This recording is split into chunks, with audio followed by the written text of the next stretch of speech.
Around Town is made possible by funding from Comcast and is produced in partnership with Boston Neighborhood Network.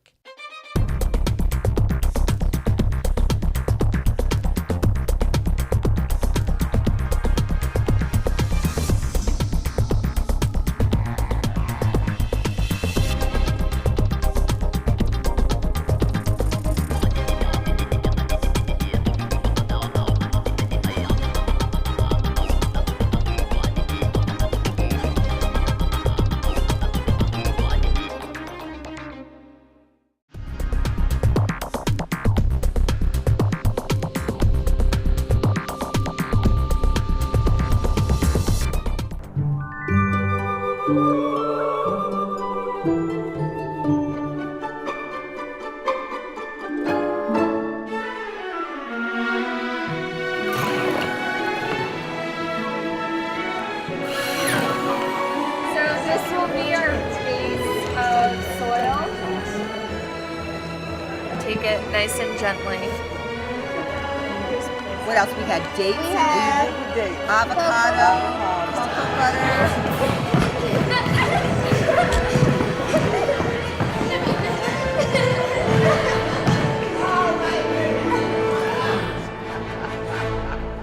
Well, the Green Neighbors is a small group of volunteers that were trained by the Boston Climate Action Network, and they were mostly members of the community group Acorn. And we decided to keep doing green activities by bringing green information, green technology, green techniques into the parts of Boston that usually don't get as much as they need. And so we do a number of different activities. Our main event is doing spring planting, where we bring groups together that have knowledge about how to grow food and grow plants. Everybody's heard about climate change. The biggest impact that we can have is by having a home garden. Be able to grow food for yourself, be able to provide oxygen. Plants also clean the air. That's going to help really have an impact on climate change as well as on your life. So the Green Neighbors does this every year. We go to different neighborhoods in Boston to bring this information to people right where they live. That's why we're here today in Roslindale at the Thomas Menino Community Center. And we want to continue to do this. Every year we're going to go to a different part of the city and bring this information, bring these people together so that folks in the neighborhood can learn what they can do to improve conditions in their own home, in their own community.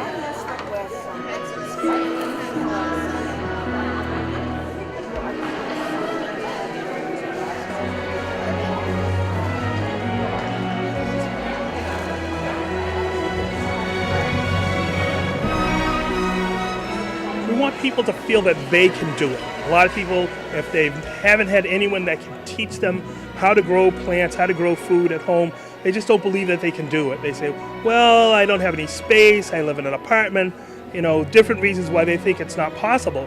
But you can grow stuff all year round. You can grow a lot of different types of greens in a window box inside your house. Getting that even weak sunlight of the winter, you can grow some green stuff. Growing food in a bucket, like Bill Perkins is teaching people, or in a burlap bag, or some other type of container gardening. You can do it in a really small space. You can do it on your porch. You can do it on your fire escape. Any place that you can put something safely that you can get around, you'll be able to grow things. So that's what we want people to come here and find out, how they can grow things, how they can improve conditions in their home, because of course plants provide oxygen, which we as humans need, and again they clean the air, which makes things much better in your home. We were closed in pretty tightly this winter because of a really horrible snowfall. The more plants you have in the house, the better you feel.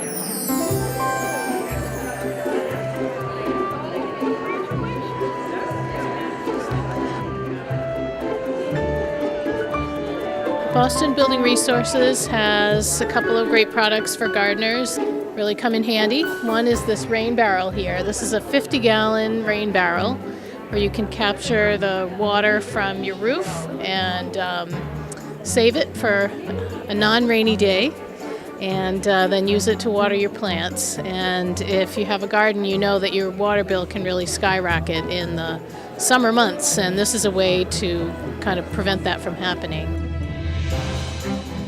When you have a rainstorm, the water comes down, it comes on your roof, it goes into your gutters, and then it comes down one of your downspouts.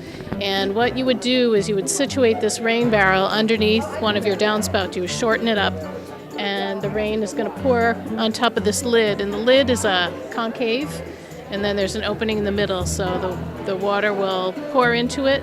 There's a screen, so you don't get any bugs in there.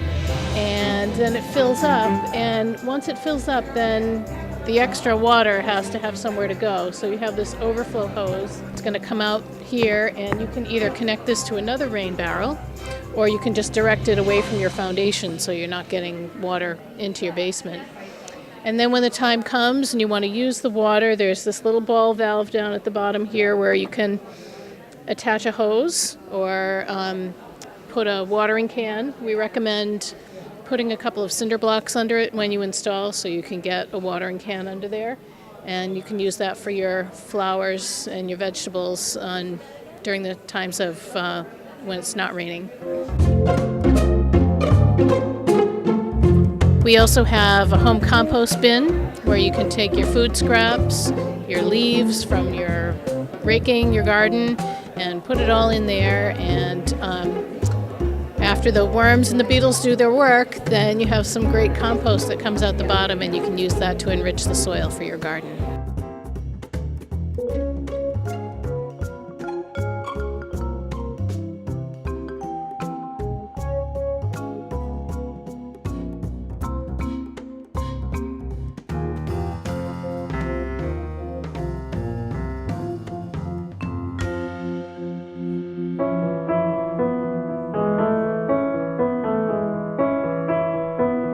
What we're doing is educating the public about organic plant food so that they're more familiar with how you can treat plants organically versus using a chemical fertilizer.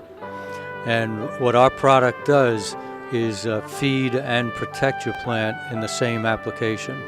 So not only do you feed your plant, but you get pest and disease control in that application. There's been a lot of interest in the organic approach to gardening and feeding your plant, and a lot of people are not aware of beneficial microbes. So the more they can become aware of what beneficial microbes do in the soil, the better off we all are as individuals and as a planet. With Organic Plant Magic, you cannot do it wrong. You can only do it better. Spring is coming, and people want to get out and start planting, and by summertime you might want to have some tomatoes or eggplants growing on your porch or even on your third floor porch or balcony. And so what I'm demonstrating today is an easy way for you to do that and get going now. These are just simple 4.5, 5-gallon buckets. They were used for sour cream. They've been reused. You would want to use buckets that have food in them, and you can find them almost anywhere where there's a restaurant. Where I'm drilling holes in the bottom here so that we can it'll drain well. And after that step, it's up to you to put some kind of an aggregate or a mulch on the bottom. The mulch would, if you fill this entire bucket up with potting soil, it can be a little pricey.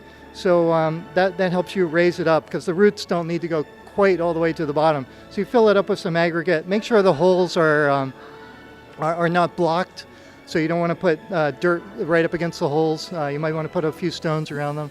And then, so bring it up a few inches, and then the last 6 to 8 inches you want to fill up with a good potting soil. A nice organic potting soil would be good because then you know that the fruits and vegetables you're eating are nice and pure.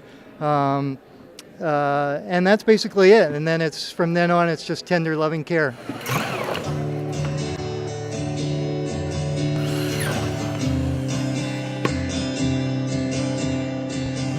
The drainage holes make it so that you really can't overwater. They're not right at the bottom, so that means that there'll be a little bit of water pooling there, but that is okay and actually can be good if you go away for a week and the plants need extra water.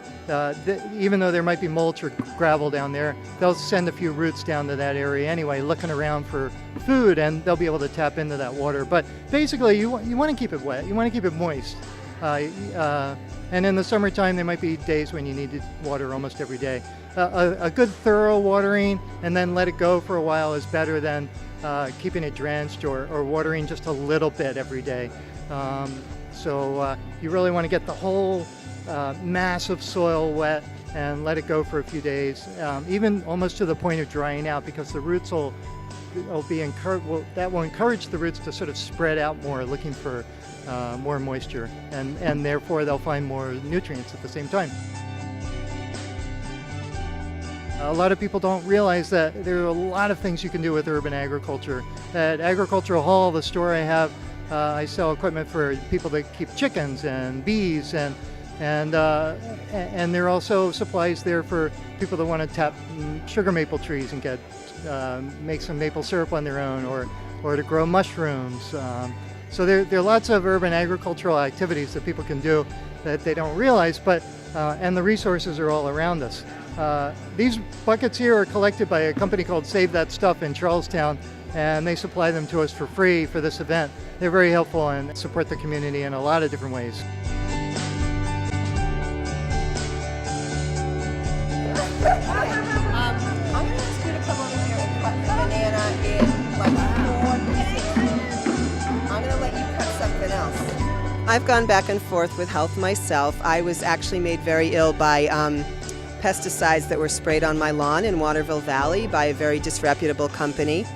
And I got really, really ill, almost poisoned. And so food became my medicine. I've spent a lot of time talking to naturopaths, studying herbal medicine. I've been healthier than I am at this moment. You know, we all ate a lot of mac and cheese and cake during the snowstorms, right, guys?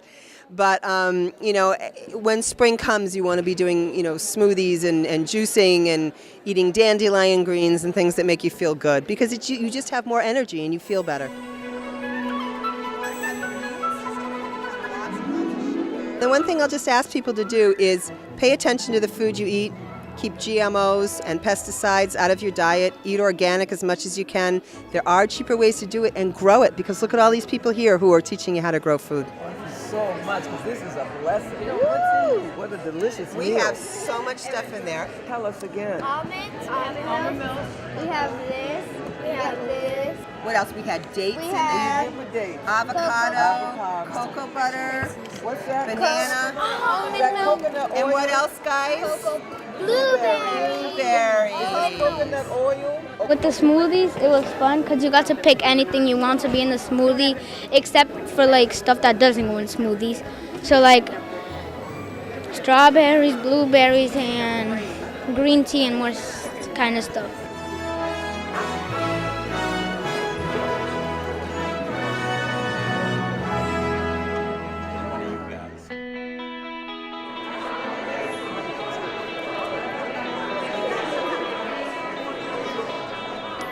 We want to help the community to become more aware of gardening, the benefits of gardening, the benefits of growing your own vegetables, self-perseverance, better nutritional diets, the benefits of gardening, how it's good for your mind, your whole outlook on life, really.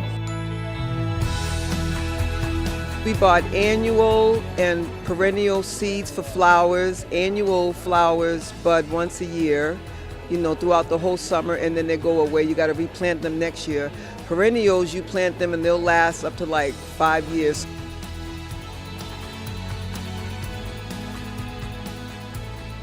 And then we have vegetables like okra, broccoli, kale, cabbage, radishes, herbs like basil, fennel, chives, certain kind of lettuces, like some of the lettuce is called cut and come back, because you can plant it and keep cutting it, and you can get maybe 3 different growings out of it.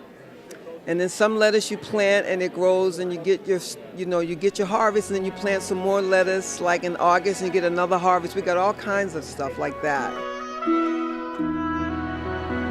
I like that we're sharing with children to help. We're planting seeds in children's minds so that they can think of other ways to eat instead of just candy and junk food. And I'm learning more and more as we deal with children. They are taking this information in. Like we had a child here today that asked us, where do you import your seeds from? He was nothing but about 11 years old. And he had a notebook and pad, and he wanted to know, where do we import our seeds from? And we had to look on the back of the package to find out that they came from Norton, Mass. We weren't even aware of that, but that kid's mind was thinking. So I like that we're having an effect on them that way, and to help them think about self-perseverance and growing their own food and thinking of ways just to take care of themselves better so they can live better lives.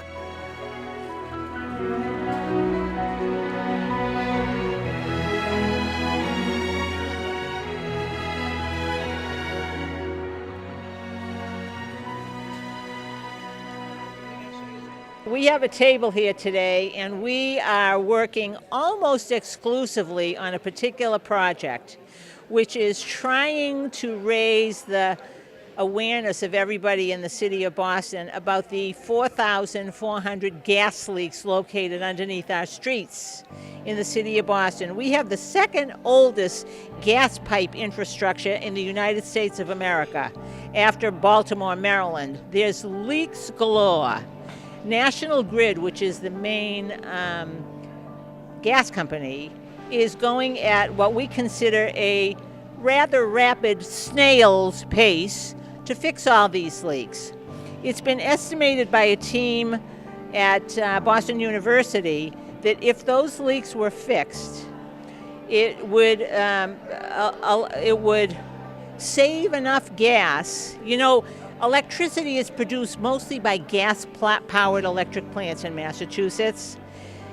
If those leaks were fixed, it would provide enough gas to provide electricity to 220,000 households. It's an astonishing waste of gas. It's a terrible public health safety. It's a miracle that there aren't more explosions. And to mention nothing about the fact that methane, which gas is primarily made of methane, is estimated to be 35 to 40 times stronger than CO2 as a greenhouse gas. Now, I'm saying a lot of words that are hard to understand, but the main thing is, when you think gas leaks, think methane going up in the air and causing global warming big time. So it's an outrage, and we've got to really get things moving fast. Whenever you smell a leak, call this number. Chances are they'll come out very quickly, within 24 hours.